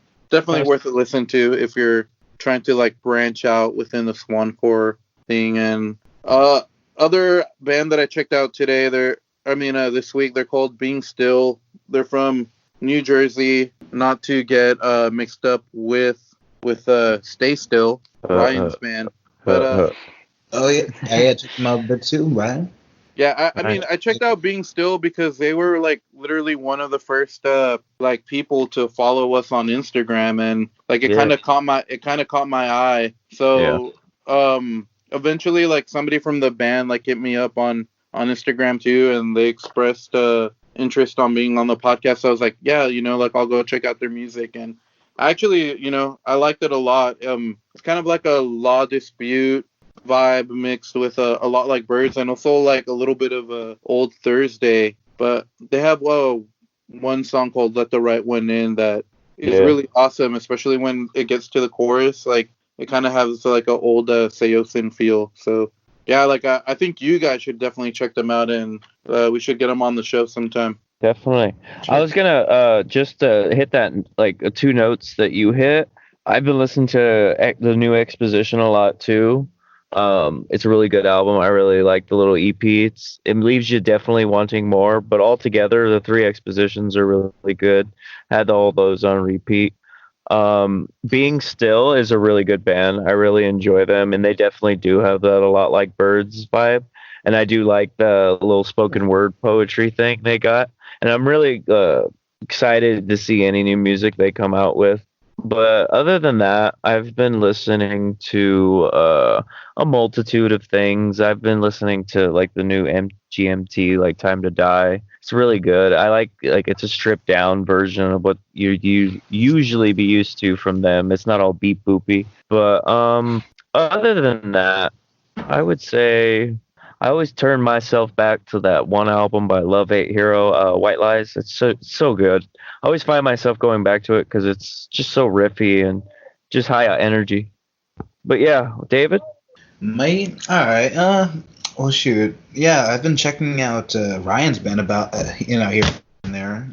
Ryan, that's some cool stuff. Like, I was surprised when you told me that you did scream vocals. And, like, you kind of tipped me off as more of a guitar guy. Or like, I've heard that before. Interesting. I've heard that before. Yeah. It's the hair. Yeah, and I was like, I suck at guitar. But I was like, okay, this is cool. I was like, Ryan, like, this sounds cool. Like, you ever heard of that band called Dance Gavin Dance? Sounds like a lot like them. Like, we hear that quite a bit, even though our singer is a girl, and a woman, wait, I should really? say. Yeah, that's a woman. Oh, I thought it was just another high pitched singer. No, if anything, I would say that they kind of sound like DBM one. Yeah. Like Dance Gavin Dance. So it's kind of like I think I told him before, like it's kind of like refreshing to hear like I don't know, stuff like that being like like put out again. Like it really like hit nostalgia points for me.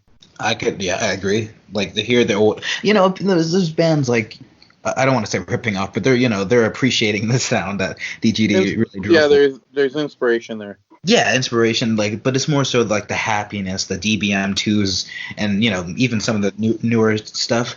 But like, well, actually no, never mind. But more so the happiness in DBM2 for sure. But what is it? I do appreciate like more like Wazero and DBM's vibes. I wish we could get more of that, honestly. Just a funny story. Other than me and the bassist, nobody's fans of Dance Gavin Dance in the band. Our old guitar player was a huge fan of them. But yeah, nobody in our band other than me and the bassist are like avid fans of them. And John Mess in no way is an influence on my vocals or how I pattern myself as a vocalist. Yeah, who are your influences? I'm big into his name escapes me. I think it's Joey. No, Escape the Fate. Right. I'm just kidding.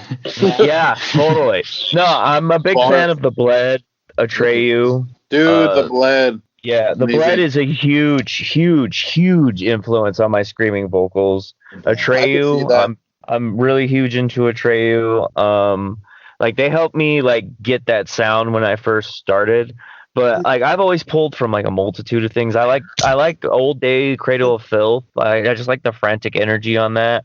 There was this old band called Graven Images that taught me like how to like pig squeal and stuff like that just by listening to it. And while I don't do that kind of stuff in my music, I just play around with it as like a vocal technique, and it definitely does. It gave me more of a grit to my vocals. But my influences range. Like I try to work on my clean vocals a lot. They sound like shit, but it helps round out my screams, I've found. They really do, actually. I'd recommend vocal warm-ups and stuff like that to really get that sound for screaming. I do an hour every day. Ooh, okay. Yeah, that's good shit. Yeah, I've heard about an hour is good. Yeah, every day. Yeah, don't ever miss pig squills. Like I scream too, but like pig squills aren't my speed at all, so I haven't practiced that like at all. But it is beneficial to practice new techniques because it helps out elsewhere, like you said. So, yeah, definitely. We need to get back on the. David, what other music have you been listening to? So, hey, I was giving Mars Volta a bit more of a listen. Nice. I was figuring like, okay, this is I'm definitely getting doppelganger vibes from Fall Out Troy. Like Fall Out Troy definitely got some inspiration from them. Yep. Okay, I'm glad you worded it that way and not the other way around. Yeah. Don't worry.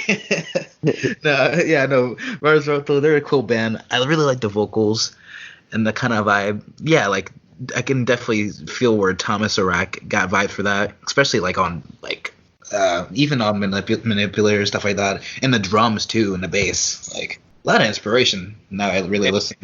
If I had to be honest, like not to detract the conversation again, but our vocalist in our band sounds more like Cedric from the Mars Volta than any Dance Gavin Dance singer. Really? I would listen to Nat Sherman and then listen to Anoratic ESP. Just you'll see what I mean, because there's a Mexican heritage there, so like Spanish speaking people just have an inflection. But no, actually, yeah, just from what I heard from your band and from Mars Volta, yeah, I can definitely get that vibe. That's cool. Yeah. But yeah, not only them, I was checking them out. Someone mentioned that a Cianvar song kind of takes like a bass and or drum line from one of Mars Volta's songs. What was it? Omniphobia, where they take a break where it's like dun dun dun dun dun dun dun dun dun. Oh, I love that part. Yeah, it's fucking groovy. I love it. I can't get enough. But yeah, it's taken from a Mars Volta song or Roulette Dares. Roulette Dares. I think I heard it. Yeah, I The can't. Haunt of Roulette Dares. I just off the top of my head, either that or Circatraz ESP, I think it is. I might be confusing the two. It's been a minute. Either way, it's good stuff. I'm gonna check out more. I checked out Demira. And from Demira, yeah, like I was kind of just listening to them while I worked, and I was like, okay, it's a cool little rock thing. Honestly, to be completely honest, they didn't like catch my interest as much. But usually, like I need to sit down and listen to lyrics more to really get enveloped. So like I'm gonna try them out again later. Have fun with that. If you thought Joe Mess was hard to understand, What? Mars Volta, just Cedric's lyrics are just notorious for being extremely, extremely esoteric and hard to understand. Wow. Okay, I thought it was just me. Yeah. Okay. No, he's very, very, very vague. I mean, that actually is like something like that's kind of like a flaw with my hearing. It's a little hard to understand like lyrics as they happen. But yeah, I definitely got that vibe with trying to listen to him. Yeah, they're puzzles inside of riddles. What? Wait, is that an actual lyric or just an explanation? No, I'm just explaining that it's an enigma wrapped in a question mark. You know what I mean? God, I hear that. That's cool though. Let's see. What? Not only them. Oh yeah, and on the other side of things, listen to Little Peep a little bit. Hey, Nice. Yeah, like I said, they are definitely not my speed. That's I don't really listen to trap or anything. But I was like, hey, Well, let me try. Remember what songs you checked out?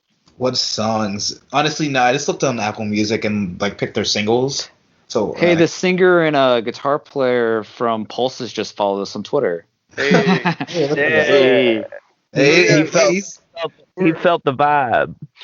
for Lil think he's Peep, spying I on think him, the but stuff he that you're can't. gonna find on Apple Music is like his like stuff that they released after he died, and I don't know if I can be honest, like it's trash compared to like the stuff he was making when he was still alive, which I don't know, most of it you won't find on like Spotify and Apple, like the good chunk of it's only on SoundCloud.